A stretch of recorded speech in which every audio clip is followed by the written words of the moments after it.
But yes, when, how, where, all that has to be correct too. So a blessing in its right time, that is a true blessing.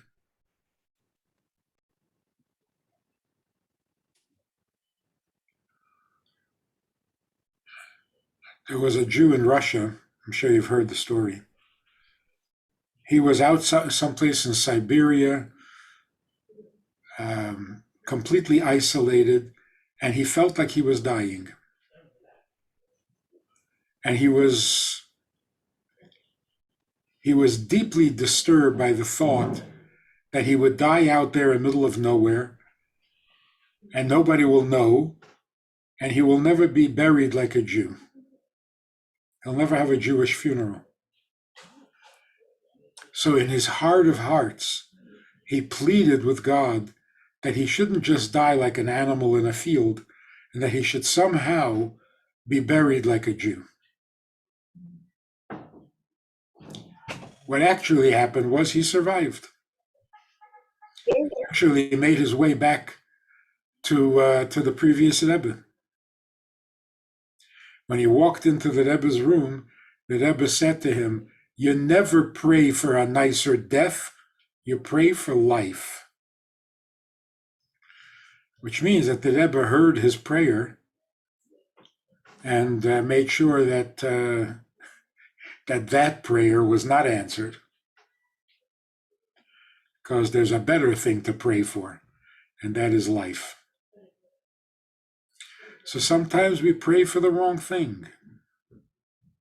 And God is kind enough to change the blessing from what we think we need to what we really need, from what we think is possible to what is really possible.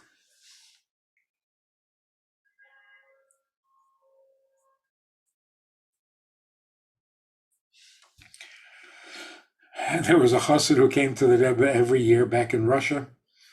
He came to his Rebbe every year asking for parnasa, to be able to have what to eat and what to support his family.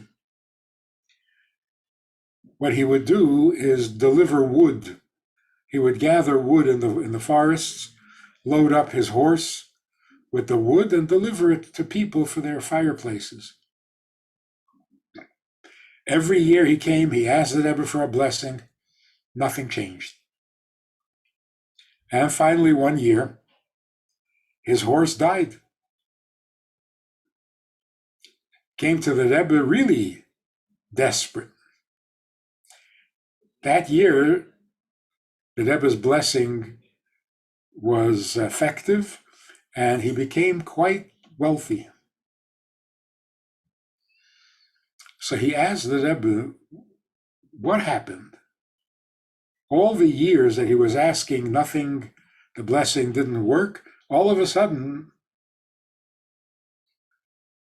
so the Rebbe said to him, every year when you asked to make a good living, you meant a good living using your horse, because that was your income, your source of income. Now, how much can you make already with an old haggard horse? Now the horse died, your thinking expanded. Now, when you asked for a blessing, you meant a blessing in whatever way it wants to come. Now that you got the horse out of the way, now you could become wealthy. So we ask God for little blessings that are not the real thing, and it's not what we deserve, and it's not what we really need. And God retains the prayer until the right moment when he can give you what you really need.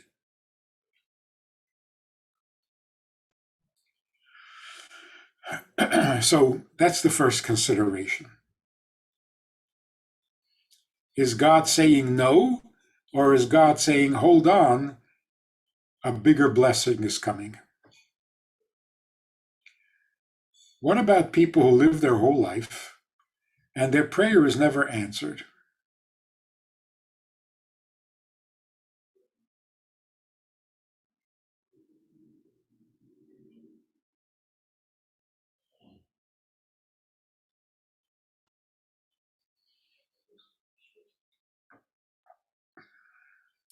In that case, it really seems obvious that God is saying no,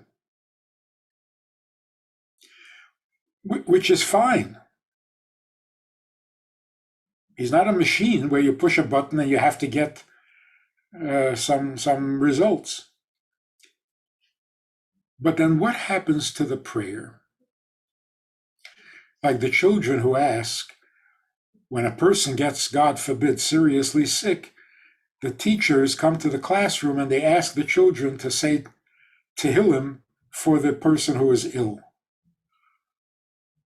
Sometimes the entire school, 1,000 kids, are saying Tehillim for an individual's recovery, and they don't recover. So the question is, I understand if it's time for a person to pass away, they're going to pass away. If prayer always helped, then no one should ever die. But obviously, that's not the case. If it's time for a person to pass away, then they will. So what is the point of the prayer? And the same with any prayer. If the answer is no, I can accept that. But then what was the prayer for? In other words, the question is, can a prayer ever be in vain?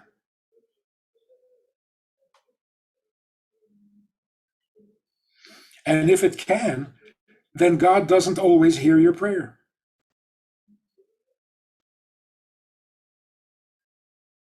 So the children ask, we all said Tehillim for a certain individual, and he passed away. So our Tehillim was a waste of time.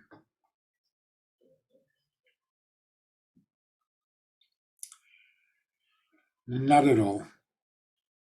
Never. When you say Tehillim for someone, you're adding a lot of merit to that person.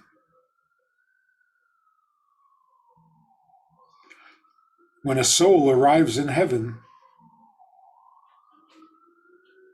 it makes a huge difference. Whether you come there all by yourself, with only your own good deeds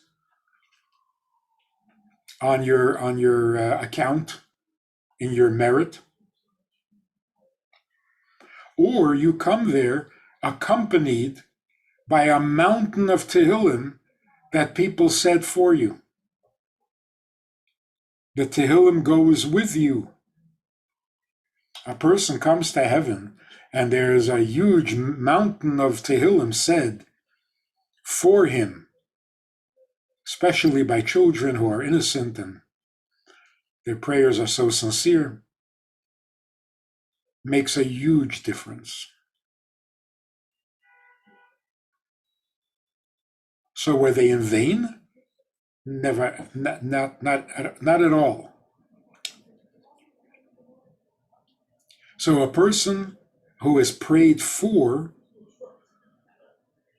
always benefits from it, whether in this world or in the other world. Which leads us to another subject, by the way. How are we supposed to handle death?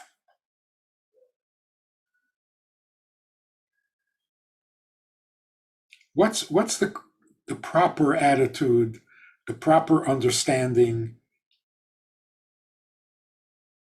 So I was just talking this afternoon to a woman in Russia who lost a child and doesn't know what to tell her other children.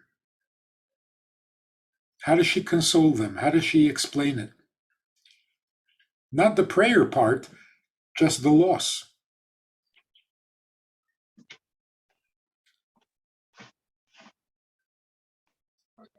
I said, what have you told your children? She said, I told them that their brother is now in a better place. I said, how did they react? They were disturbed by it.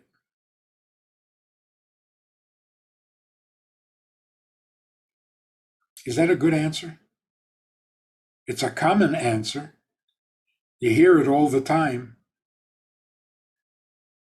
especially somebody who suffered a lot and then passes away, and everybody says, oh, he's in a better place now. It is not a good answer. In fact, it's a terrible answer. And it leaves children totally confused. That's better? Then why don't we all go there?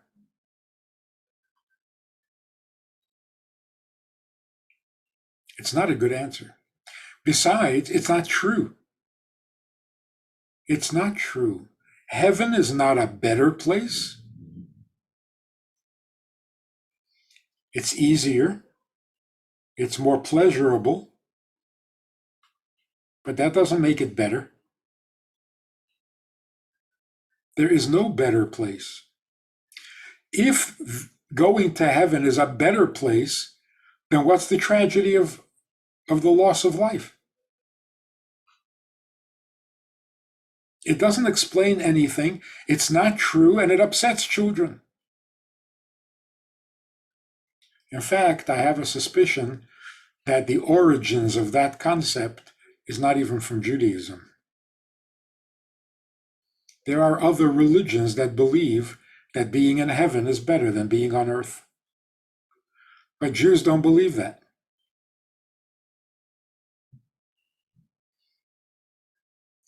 For the Jewish thought, the Jewish thinking, you got to be here. If you can't be here, the next best thing is heaven or Miami. I mean, if you can't be in Miami, so to say to children, he's in a better place, it's not even kosher. What's another popular answer? And we tell this to our children, and it's really not good. The other popular answer is God loved your brother so much that God took him to be with him. Terrible answer. First of all, every child will say, what do you mean God loved him? I love him. So why doesn't he stay with us? God loves somebody, so he takes him away from his family and from his siblings and from his friends. That's not nice. And again, it's not true. The Gemara actually says the opposite. The Gemara says that David HaMelech, King David, was supposed to die Shabbos morning.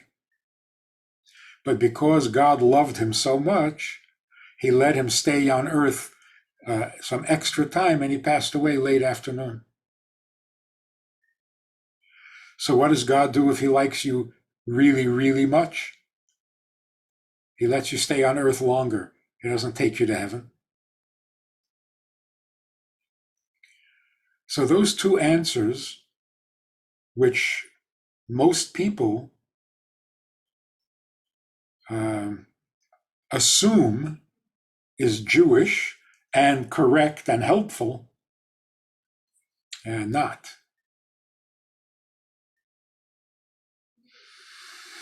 The right answer that we need to say to our children is, when somebody passes away, they relocate.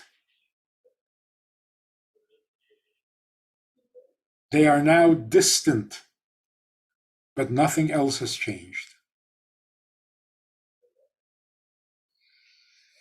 When the Tzemach Tzedek's wife passed away, he said to his children, you lost a mother. A mother from a distance is just as much a mother. You can mother from the other side of the ocean. But I lost a wife. That's more painful. You can mother from another side of the ocean or the other side of the divide. So let me tell you two stories that are, I think, helpful. One story happened when I went to speak in Argentina. After a long, miserable flight from Minnesota to New York to Miami to Buenos Aires, the shliach there, the Chabad shliach, picks me up. We go to the hotel room where I can recover, and then the next day I start a week of lectures. That's what usually happens. This one time, I land in Argentina, and I'm very uncomfortable from the long journey, and I'm really looking forward to relaxing in the hotel room. So we're in the car, driving to the hotel, and the rabbi says to me, there's a woman who suffered a terrible tragedy. She is severely depressed. She has not left the apartment in over 6 months. She refuses to talk to anybody, but she agreed to speak to you. So we have an appointment. We'll stop at her apartment on the way to the hotel, and you'll speak to her. I was very upset. First of all, thank you very much for setting me up for a conversation with a woman who is severely depressed. As if I know what to say, as if I'm a psychiatrist. What do you mean, talk to her? And secondly, you didn't ask me whether I'm interested, if I want to. You didn't warn me, you didn't tell me. You just went ahead and made the appointment, and it has to be on the way to the hotel? She's severely depressed for 6 months and can't wait another day?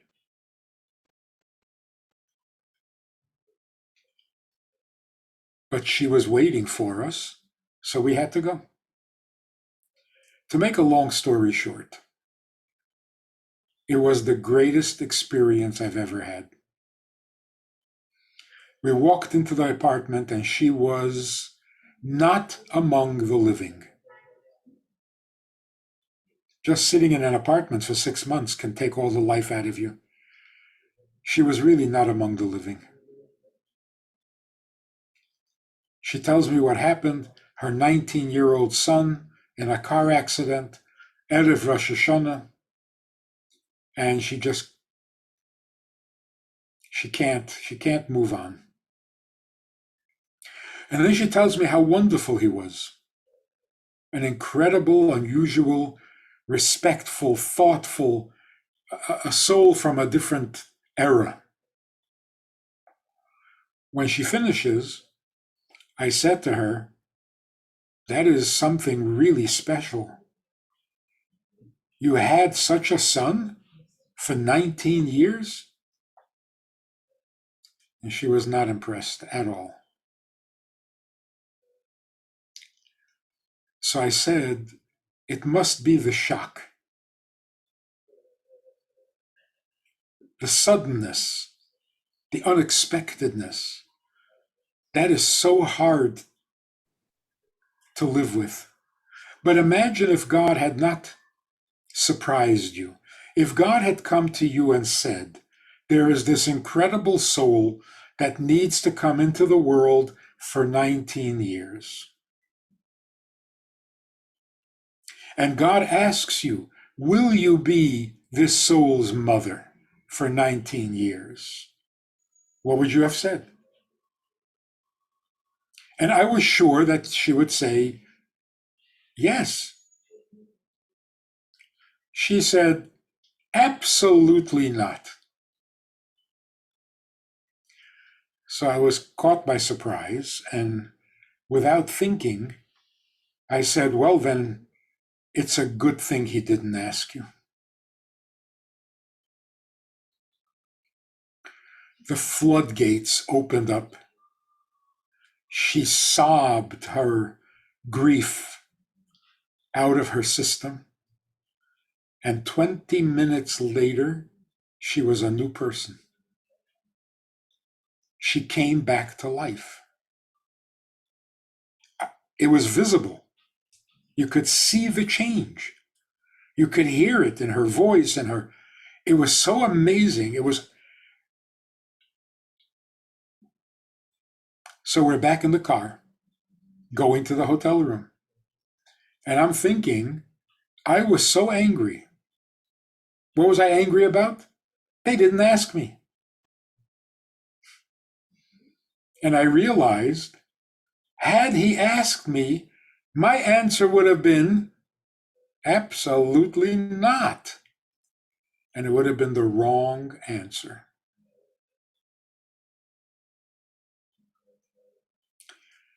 We have to actually thank God for giving us the opportunity to be more than just a survivor. Imagine if God would ask us, would you like to have a challenge in your life? No. Would you like to have a bit of a uphill struggle to get? No. Um, you want to be responsible for a family? No. If God asks, we would embarrass ourselves with the wrong answer. We underestimate ourselves. We don't understand the power of life, and we would cheat ourselves out of everything valuable and special.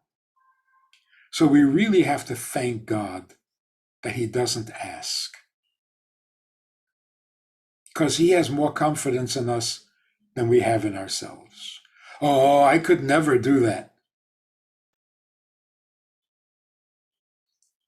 You don't know yourself.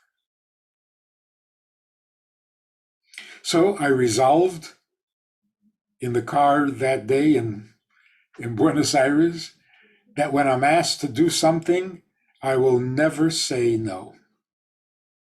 Because who knows? This could be the big event in your life. Anyway, about 12 years later, I'm invited to speak in Mexico. I arrive in Mexico. It's not as long a flight, but still not a pleasant one. And I'm looking forward to the hotel room. And the people who picked me up, who were not shluchim, not rabbis, just members of the community, as we're driving, and there's a lot of traffic, crazy, crazy traffic. As we're driving to the hotel room, he says, you know, this is not Argentina. We are taking you straight to the hotel room, no stops. I said, that's very nice. Thank you very much. He says, at the hotel, there's a couple waiting for you. They've had a terrible tragedy. And they don't want to talk to anybody else, but they agreed to talk to you. So you'll meet them in the lobby and you'll talk to them. I forgot all my resolve. I said, can it wait an hour at least? No, they're on their way to the airport. They can't, that has to be now. I was not pleased. We come into the lobby, and there's this couple, the most precious people you could possibly meet. Their tragedy was a 6-year-old girl, their daughter, died from an aneurysm, which means she died very suddenly, no warning, and they were not home when it happened.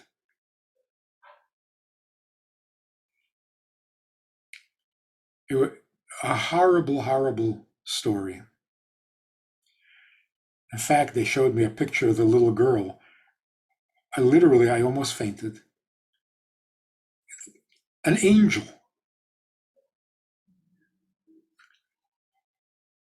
They used to be active in the synagogue. They were Shomer Shabbos. He used to put on tefillin. No more. They are angry at God. They're not keeping Shabbos. They're not putting on tefillin. They're not coming to the synagogue anymore. In fact, they want to move away from the community. And they're on their way to the airport to find a different country to live in. They want nothing to do with anything that reminds them of their life. And they spoke to every rabbi, and they spoke to every, and they've had it. They don't want to hear anymore. They're done. But the sweetest and the nicest people you can meet. So I said, have you been contacted by your daughter yet? This surprised the father, because nobody asked him that. He said, yes, twice. I said, what did your daughter say? Well, she didn't say anything. She just smiled to let me know that she's okay. I said, and why did she have to come twice? He didn't know. I said, I think she's trying to tell you something besides that she's okay. She's trying to tell you that she would be okay if you were okay. But knowing that her father and mother are angry at God and not practicing the mitzvahs that they used to practice, because of her, this is not comfortable for her. This is not pleasant, and she needs you to also be okay.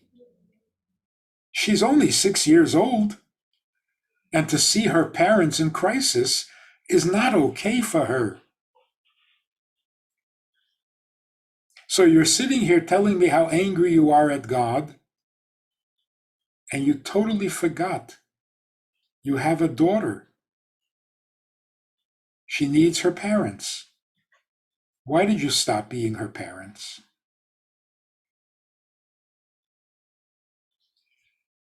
They were quiet for a long minute. And then the husband said, should I put on the tefillin now or should I wait till I get home?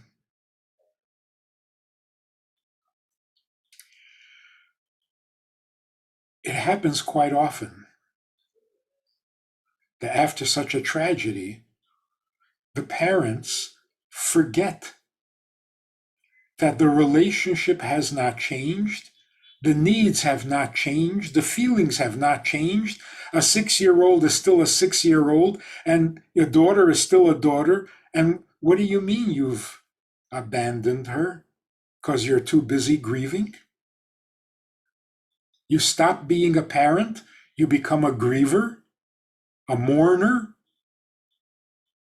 A 6-year-old doesn't need that. So then I understood better the first story. What happened with the woman in Argentina?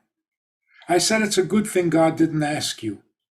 Why was that so powerful?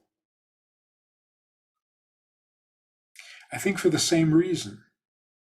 When I asked her if she had the choice, if God had come to her and said, will you be the mother of this boy? She said, absolutely not. What mother says that about her child? I'd rather not have my child? This is a mother speaking? So when I said it's a good thing God didn't ask you because then you would have been without him, she realized what she was thinking and what she was saying, and it was just not acceptable. How could she say that about her son? In other words, she went back to being a mother. What does a mother do if her child is hurt? She has a good cry and then does whatever the child needs because she's the mother. So we underestimate. I mean, we all know we're not that ignorant. We all know that a soul doesn't die, that it continues to live in heaven, but we don't understand the details of it. Non-Jews believe that when a soul goes to heaven, it becomes an angel.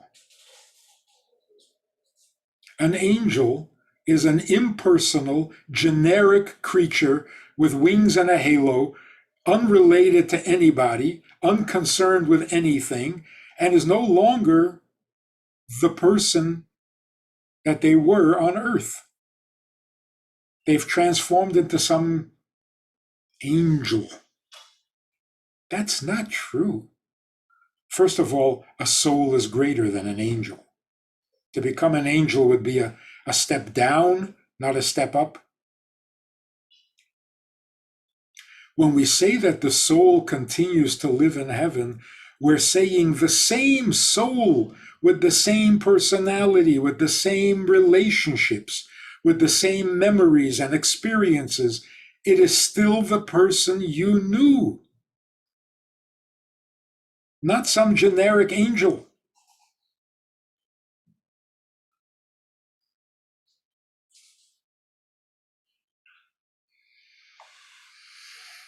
And if the relationship is still existing, then you have to play your part.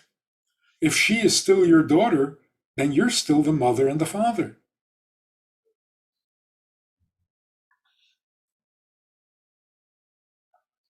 So we have to have a completely new understanding of what death means. He's in a better place. That's nonsense words.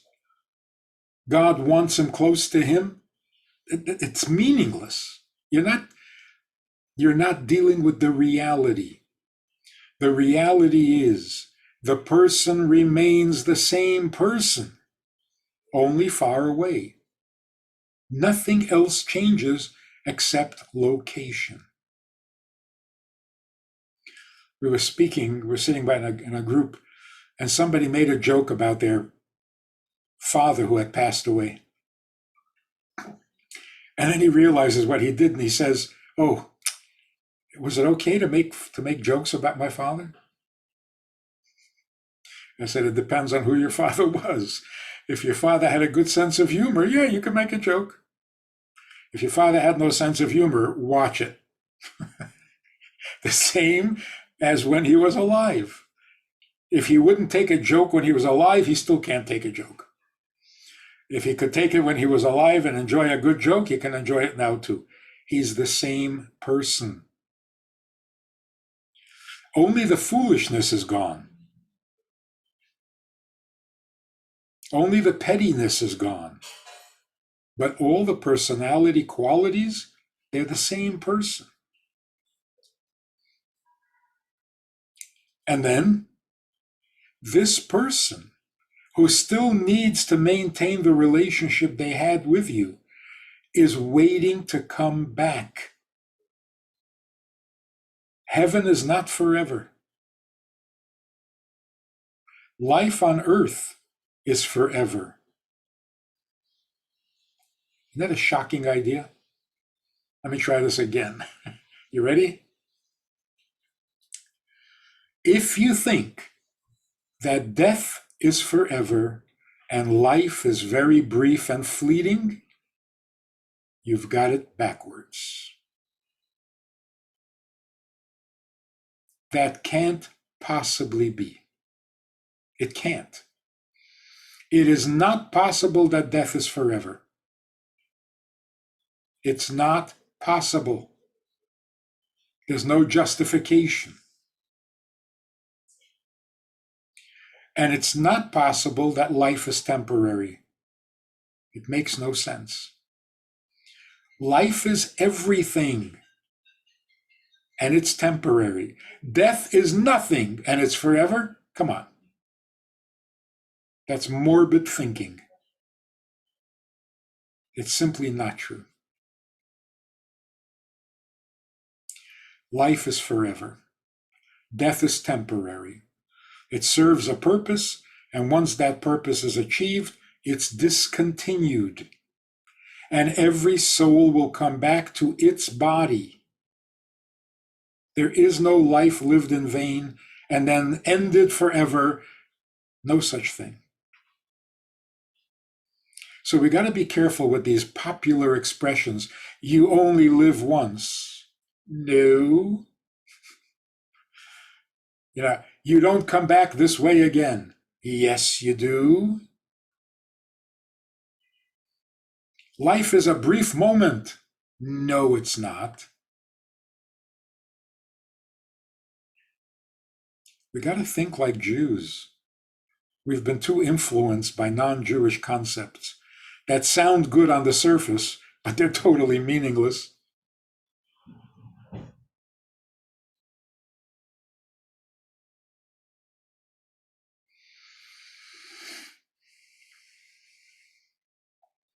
We say we want Mashiach now. And we do. But the souls in heaven are so much more desperate for Mashiach to come than we are. Because we at least can do something to bring Mashiach. They, Nebuch, have to sit there helpless and just wait.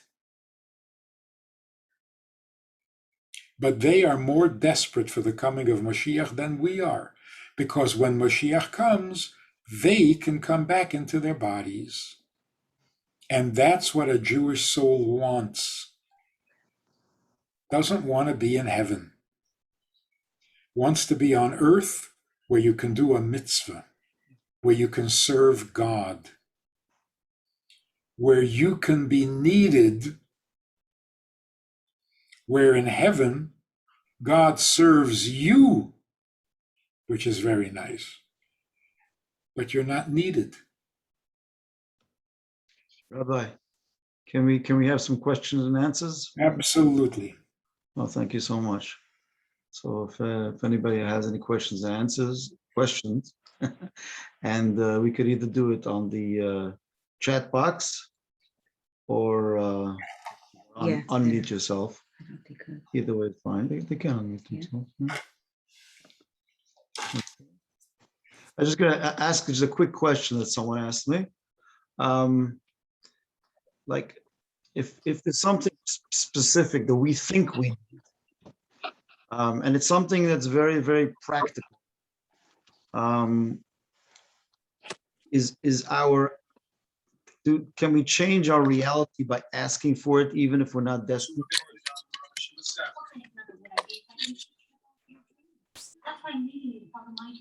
Currently, she stars in Thoroughly Modern Millie on a Weight Watchers group. You're unmute. Unmute yourself. Yeah. I don't know, he's just on foot. Rabbi Friedman, you're muted. Can you unmute yourself? Yeah, you. Let's say. How did that happen? Okay. Actually, if you want to understand a little bit of what Chabad has done for the world under the Rebbe's leadership, we now have the proper word for it. After the Holocaust, the Jewish community, the Jewish world was muted. The Rebbe unmuted us. The Rebbe gave us a voice back. We could go out into the streets and put on tefillin and celebrate Sukkot and celebrate Lag BaOmer and put up a huge menorah everywhere. He unmuted us, which is a lot more than just help us survive. At any rate, now that we're unmuted, God gave us an internet with a Zoom so that our voices not only heard in the neighborhood, everywhere in the world at the same time, which is an amazing thing. But getting back to the question, it would be very mean of God to answer prayers only for those who are desperate. You don't have to be desperate. A child coming to a parent asking for something doesn't have to be desperate to get a response from your father. It has to make sense what you're asking. It's got to be good for you. Now, the child who's asking to be able to drive a car when he's 4, that's not a good prayer. But desperation should not be a requirement. Prayers that come from the bottom of the heart, yes, that's powerful. The bottom of the heart doesn't have to be from desperation. It can be from nobility. It can be from sincerity. It can be from truth. Like we all want to have nachas from our children. We all say it. We joke about it. But it is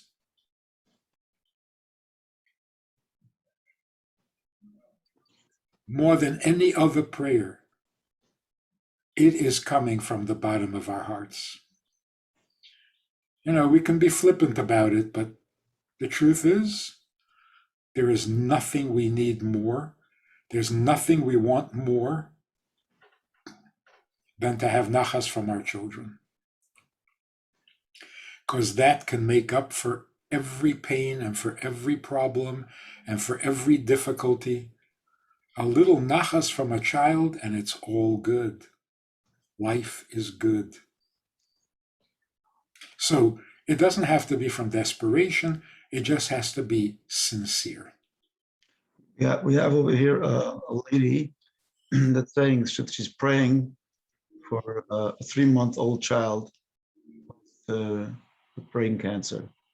She's asking, how does a parent deal with this? 2 things. And of course, it's easier said than done, but these are the 2 things. Number 1, the deciding factor is in God's hands, not in the hands of a surgeon, not in the hands of a doctor, not in the hands of a scientist, not in the hands of nature. No one decides whether this child recovers or not, except God himself. So do not be intimidated by reports and x-rays and statistics. Your child is not a statistic, and he's not an x-ray, and he's not a patient. He's God's child as much as he is your child. And God will do what is best for that child, even if it goes against the laws of nature. So the first thing is, don't be intimidated. Don't surrender. And number 2, don't limit your expectations of good news. You know, the doctor says there's a crisis, the fever is very high, and you're praying the fever should go down. You don't want the fever to go down. You want the child to come home and live a long, healthy life, and you're never going to give up on that. You can be grateful for the little things, but not content. So you should be thinking positive. You should expect a total and complete recovery, the kind of recovery that the doctor tells you is impossible. That's exactly what you should expect. What everybody else thinks is impossible is what you expect to hear and to end up with, and nothing less. Why are we afraid to be optimistic? Why are we afraid to ask of God a little favor, because to him it's all little?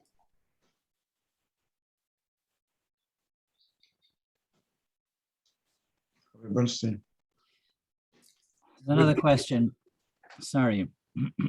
Another question coming in here concerns that don't we accept that a person comes to this world, lives for so long for the purpose of fulfilling a mission. When they fulfill their mission, the soul goes back. So what's to say that they're coming back again to this world? And if they are, then what's the purpose of death? We come into this world for a purpose, a mission. That's true. When we accomplish the mission, we don't want to be here anymore, because to just hang around without a purpose is torture for a soul. So we go back to where we came from. A soul goes back to the world of souls. Why would it return to earth? To see the results of its own efforts. That's the reward. The reward is you worked hard at making this world godly, at making this world a holy place. You come back in order to enjoy the fruits of your labor. That's the reward. Now, because you did your job and made the world holier as a soul in a body, the reward has to be given the same way, as a soul in a body, because without the body, you couldn't have done the mitzvahs that you did. So to reward the soul and not the body is not justice. When will the body get its reward? When the soul returns to it, and it can enjoy living in a world that it helped make holy. So the souls can't come back to the world as long as the world is still unholy. But as soon as the world becomes holy, every soul with every body that helped make the world holy will get its reward. And then you live forever. Because it's not just a mission, it's life for the sake of life. The relationship with God is eternal, and since God is forever, and the relationship is forever, then we have to be forever. Do we believe that this mission is fulfilled in numerous lifetimes? Or It may take a number of lives in order to fulfill the mission. But now, in the last years of the deadline for Mashiach to come, there really isn't time for a soul to come back for another life. So this is it. This time around, it's just the finishing touches. And that's why it's true, it could be just one more mitzvah. so we're all old souls here? Oh, we old souls. That explains why people say, I think I was born tired. Yeah, you were. You've been here a few times before. You're at least 400 years old. Of course you're tired. But it's true. One more mitzvah, one more improvement in the world, and you have completed your mission. And the world is now perfect, and we can live forever. So to die now is not a good idea. Then you have to turn around immediately and come back. No point to it. So don't go to any better place. There's no better place. You stay here, you keep doing good, you keep making the world more godly. There's nothing better than that. Nothing.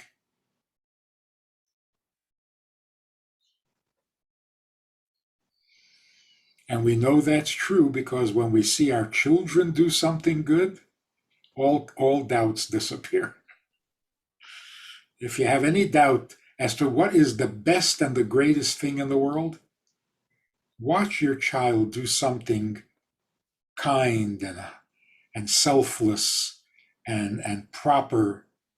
You know, that is it. It doesn't get any better than that. Unlike the commercial that says if you're sitting on the beach with potato chips, it doesn't get any better than that. Yes, it does. When you see your grandchildren sitting on the beach with potato chips, that's a lot better. Someone's asking if Mashiach is the culmination of everything, of all the purpose of the whole world, and all of our souls will culminate in the coming of the Mashiach. Is it necessary that the Mashiach should be a person as opposed to just being an era? It has to be both. There has never been an era that wasn't brought about by an individual, both positive and negative. What we need Mashiach is for when the world becomes perfect. There is no evil, there is no pain, there is no death, there are no tears. There is nothing to fix. What's going to excite us? It's like people who say, if you have a perfect marriage, can anything be more boring? You imagine never a disagreement, never a fight, never hurt feelings. You never have to say, I'm sorry, right? That's the definition of love. You never have to say you're sorry. You never have to make up. What for? What's the point? People are afraid of Mashiach more than they're afraid of not having Mashiach. Because once Mashiach comes, what are we going to do? We don't know how to live without conflict. We don't know how to get excited over things that are already good. We only get excited when things become good. Mashiach is absolutely necessary because he has to teach us how to be thrilled by that which is already good. Like a very good marriage. It can be comfortable and nice, but where's the thrill? Like the thrill of a challenge. Mashiach will show us how you can be even more excited, more motivated, more inspired when things are already good than when things need to become good. So Mashiach's major role is not to take us out of Golus, but to teach us how to live when we're not in Golus.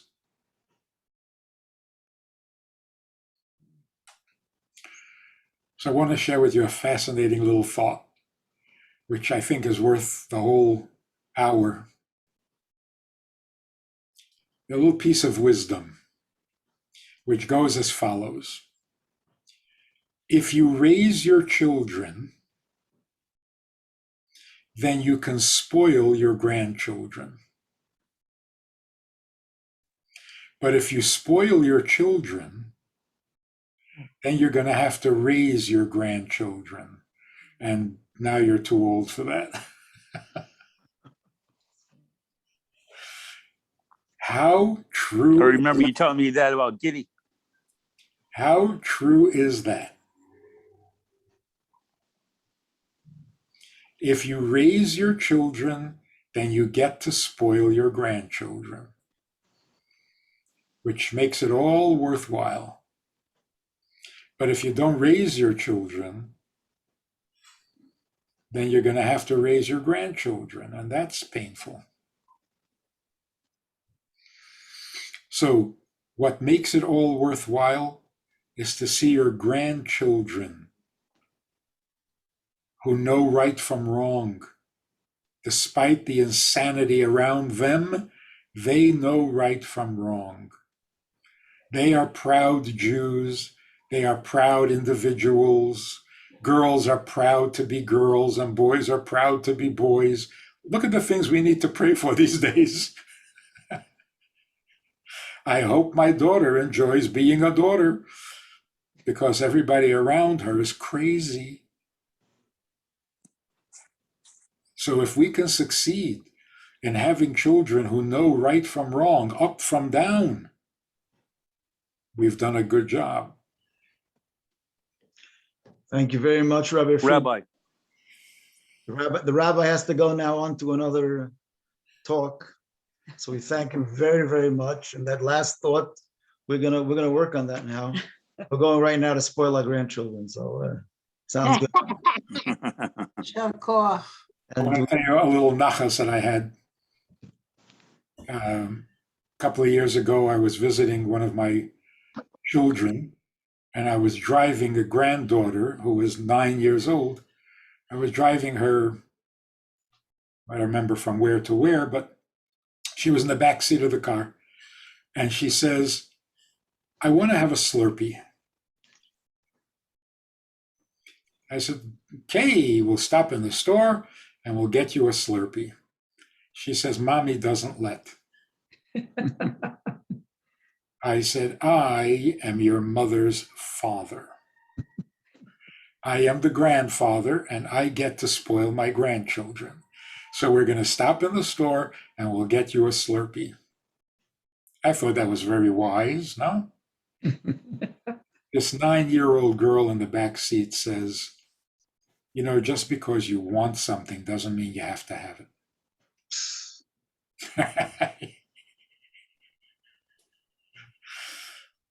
Yeah. We didn't drive home, I flew home. It was such a pleasure to hear such a thing. Now that kind of a granddaughter you can really spoil. So we should all have good news. Amen. Nachas from our children, from our grandchildren. And we should have the wisdom to know what to tell them about life and some of the challenges.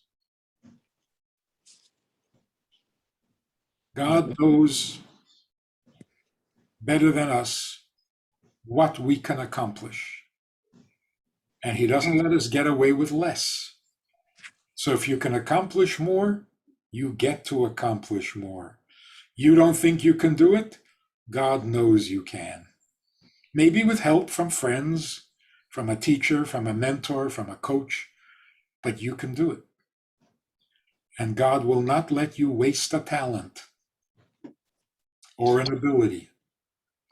So, Rabbi, tell us about your new book. you mean your new book? I recognize that voice. Hello, Rivka, how are you? Baruch Hashem, Rabbi, because you said that tell your children about. Yes. Yes. This is Rivka Goldstein speaking. She is the writer of the latest book called Creating a Life That Matters. And it's a really good book. Yeah, I think so. Yeah, I'm almost done with it. Yes, Thank you. Thank you. you're welcome. Thank you. So it's a combination of a number of topics, all of them fundamental, serious, big issues in life. And Rivka did this, put 5 years of work into this, because she wanted her son Yosef to have a manual, to be able to know what's right, what's wrong, what's noble, what's not noble, what's kosher, what's not kosher, what serves God's purpose, what goes against God's purpose. She felt that there needs to be a manual. And so she sat down to create this manual. Yeah. Where can we get the book? Well, in finer bookstores everywhere. So don't look in those other bookstores, just go straight to the finer ones. Actually, you can get it. You can get it, of course, from Amazon. Oh, It's like listen. It's like reading you how you talk. It's really good. And you could tell where the editing came in, where it was a conversation because it was a question that a person would have. That's all thanks to Rivka's hard work. Yeah. She wanted it to sound like the conversations, free flowing, natural, not preachy or pompous, just the way people talk to each other. It's I know very you can. interesting reading your words, reading how you talk. Because when you read a book, a lot of times you think, oh, those are just words put together. But when you read yours, it's like, yes, he's making sense because he makes sense. Randy, that makes sense. Yeah. Yeah. I was always hoping that somebody would write what I say and say it much better. No, that Isn't wouldn't be possible. Isn't that what you pay a writer for? To make you sound better than you are? But Rivka wanted it to sound raw. It's not that it sounds raw. It sounds like we're in your head. It's like reading your thoughts. As if it weren't edited. Right, but it's like a conversation. Yeah. As if, yeah, right. If it weren't edited, right. You know how many hours you have to spend in front of the mirror to get that natural look? So Rivka spent 5 years making sure that the book sounds natural. That was a great job. Yes, it did. Gemach Taiva, a good year. Thank you everyone for joining. One thought about Yom Kippur, really important. Go ahead. After everything we've said tonight, what in the world is Yom Kippur all about? Yom Kippur is not about the fear of dying. We're not coming to the synagogue, to the Shul, to the Chabad house to cry and pray to God not to kill us. We want to live. We want to be written in the book of life. We don't want to die. We don't want to die. We don't want to die. Don't do that. Don't do that. Don't make a mockery of Yom Kippur. We are not afraid of dying. We don't find death awesome, just boring. What's really awesome is life. Yom Kippur means today God forgives you because he wants to forgive you more than you need to be forgiven. And so he's going to forgive you and he's going to bless you with a year of life. And that is so scary. A year of life, you don't mess with that. A year of life is a serious responsibility. So on Yom Kippur, we come to the synagogue, we don't eat, we don't drink.